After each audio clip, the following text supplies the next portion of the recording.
આજ બધું ભેળું ભગવાને કર્યું છે ને ભોળાનાથની કૃપાથી રામદેવજીની કૃપાથી એક છેલ્લી એવી જય બોલાવી નાખે એટલે નવીનનાથ બાપુને વિનંતી કરા પછી આજ આગું ગિરનાર ઉભું કર્યું છે પણ દાડા પછી આપણે શિવરાત્રી આવે છે ખબર છે ને એમાં અમે શાંત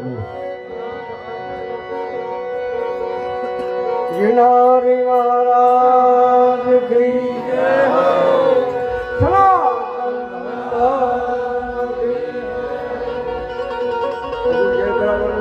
હર હર ગંગે હર હર નર્મદે હર હર ગંગા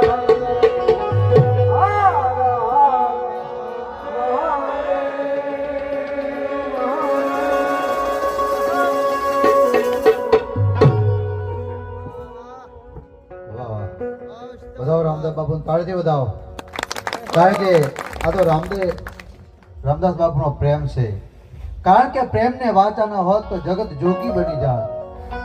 અને પછી હલકીને અમારે જાત ભગવા પહેરીને ભૂદરા બાપુ અહીંયા